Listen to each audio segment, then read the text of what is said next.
Bwana mzee wa Topolo, tukizungumzia kwa kimichezo zaidi bwana, umekuwa ukizungumzia sana bodi ya ligi, adhabu zake anavyotoa. Mwisho wa siku adhabu zimerudi kwa wenyewe. So waamuzi peke yao kwa wenyewe pia ametia timu bwana kuhusiana na Diarra bwana kupewa mechi tatu nje pamoja na faini ya milioni 4 kwa kosa tu la kutaka kumpiga muamuzi. Kwanza sheria iliyotungwa mwaka 1958 bara 38 kifungu nyui inasema yule ambaye anataka kwenda kumjeruhi binadamu mwenzio, kwanza unaangalia anakwenda kwa kujihami kwa silaha ya aina gani. Tukiangalia jinsi tukio lilivyo, kwa sababu mimi mwenyewe nilikuwepo pale Dodoma, sikuwa mbali kaka, kwa sababu mimi nilikuwepo Dodoma na yule mkasa umetokea baada ya lile goli la dakika za jioni la kona lile, kwa sababu ukiangalia lile goli movement jinsi lilivyotokea, afu uzuri kwamba lile goli limefungwa, sisi tumekaa nyuma ya goli, kwa sababu ile movement wakati chongo ile kona kule, kwamba unajua kwenye kona lazima wachezaji wote wajazane, inaitwa gombania goli ile. Sasa wakati ile papo tunatokea kwenye goli letu la Yanga, ile kona wakati inakuja sasa, Diarra alisukua ule mpira, unakuja unakuwa ule msukumano ule, mvute ni kuvuta ule, nani alikave nani asirikave. Sasa mwisho wa siku wakati Diarra anauania ule mpira, mchezaji wa Mtibwa Sukari akaona ili Diarra niweze kumpoteza maboya, huyu ni wa kumsukuma, ndio pala kamsukuma Diarra, ndio Diarra na yumba mpira unaingia moja kwa moja golini. Lakini kama Diarra kama angesimama kama sheria inavyosema kwamba goalkeeper yupo kwenye eneo la kujidai, kwamba anaweza kufanya chochote anachokijua, kwamba kwanza ukimgusa goalkeeper kwenye eneo lake la kujidai, hiyo kwanza ni foul. Hiyo ndio la kwanza kabisa, hiyo ni foul. Hiyo sheria ziko wazi kabisa kwamba goalkeeper kwenye maeneo kama yale ukienda kumgusa goalkeeper, hiyo ni foul. Sheria ziko wazi na kanuni ziko wazi. Kwa hiyo goalkeeper kwenye lako la kujidai alitaka kuudaka ule mpira, mwisho wa siku mchezaji wa Mtibwa akamsukuma Diarra na kumpoteza mabao, ule mpira ndio unaingia moja kwa moja. Kwa hiyo Diarra alichokifanya kwanza, alimfuata muamuzi, sio kumpiga kama wao wanavyonukuu, sio kumpiga.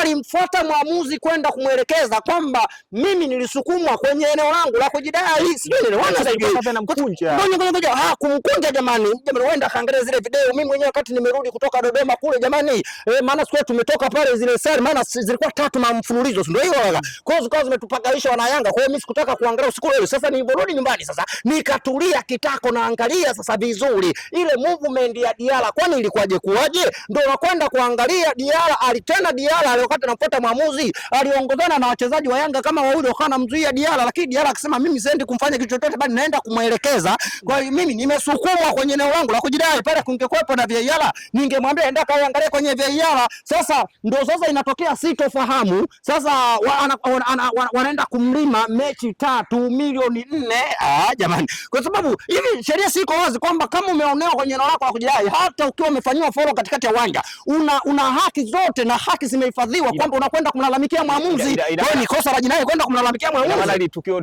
la kumwadaa muamuzi iliacho lifuata tukio la Diarra ambalo alikuwa akisukumwa. Ile sio, yani Diarra alikwenda kumuelekeza maamuzi kwamba lile goli sio goli, mimi nimefanywa faulo, na kufanywa faulo nimesukumizwa kwenye eneo langu la kujidai. Kwa hiyo sasa ina maana kumbe sasa hivi hata akipigwa mtu ngwala, akipigwa mtu ngumi, akipigwa kichwa, ukienda kumlalamikia muamuzi unaonekana unataka kumpiga muamuzi. Kwa hiyo sasa hivi tunakaa yani wachezaji wao wanakaa kimya. Hiyo sheria ya wapi ndugu zangu?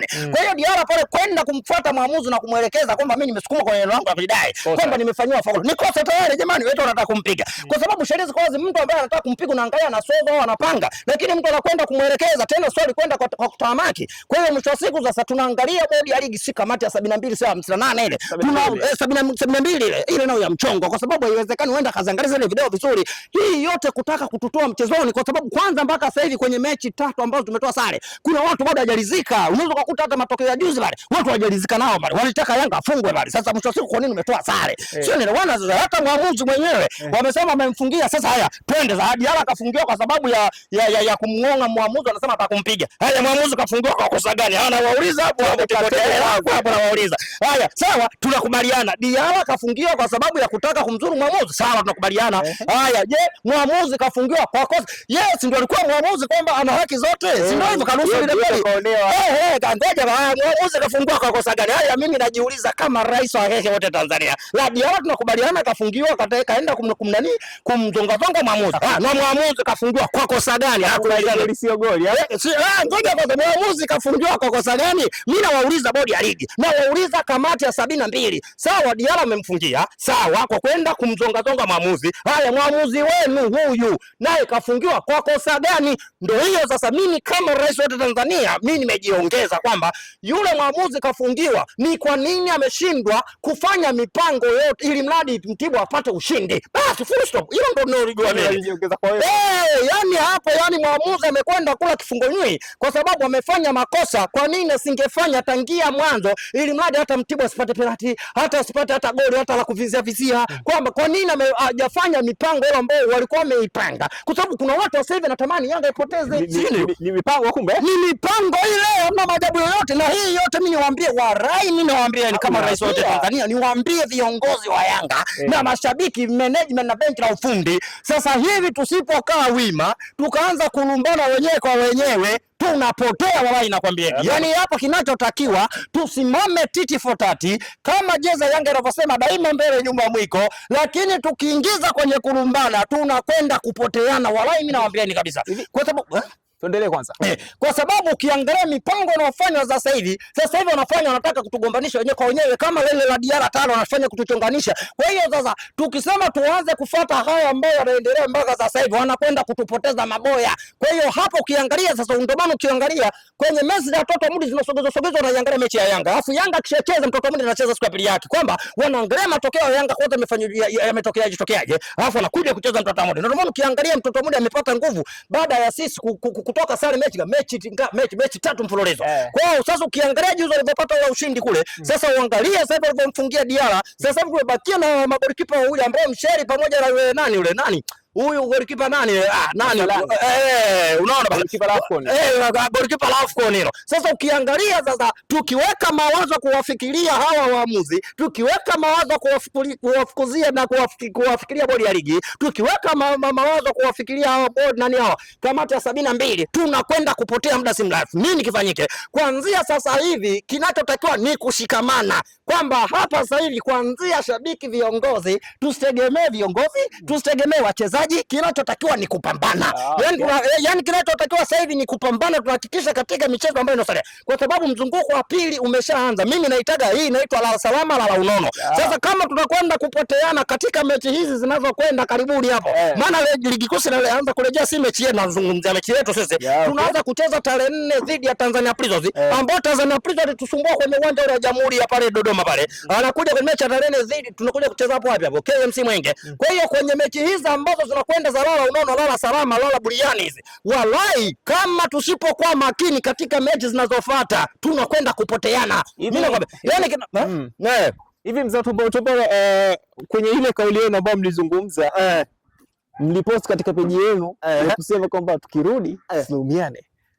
Ile ya kocha mliomposti kocha mkasema tukirudi tusilaumiane. Kwanza kocha hana baya, mpaka kauli kwanza ipo vipi? Yani kwamba tutakaporudi tusilaumiane, kwamba kocha kwanza anamkumbusha majukumu yake, kwamba kocha angalia katika michezo iliyobakia, kwa sababu ukiangalia kuna mchezaji kaposti pale anakuambia kumbukeni tumebakiza michezo kadhaa na michezo hii inaitwa lala unono. Kwa hiyo sasa hii kauli ya kusema tutakaporudi tusilaumiane, kwamba kuna mambo mawili, kama sio mawili basi matatu. Moja, yani tusilaumiane kwamba kocha kama atakwenda kupoteza au kutoa sare katika michezo ambayo itakayofuata hii miwili dhidi ya Tanzania Prisons, dhidi ya Pamba tarehe 8, kwamba katika michezo hii kama tutakwenda kutoa sare tena, yani hapo tusilaumiane kwamba kocha naona begi lake linamhusu. Lakini mimi niwaombe benchi la ufundi, kama unataka kufukuza kocha, jilizishe ni kosa la kocha ama wachezaji anacheza chini ya kiwango, kwa sababu kwenye mpira miguu kuna mambo mawili. Kocha unakuta anawaelekeza wachezaji ndani kwenye mazoezi, fanyeni tufate ushindi, lakini wachezaji akifika uwanjani wanacheza tofauti na mipango ya kocha. Kwa hiyo mbona wachezaji hilo ndio linajulikana hilo. Kwa hiyo mimi niwaombe viongozi na benchi la ufundi lote kwamba kumfukuza kocha itakuwa soda, wajilizishe hizi sare 3 tulizozitoa.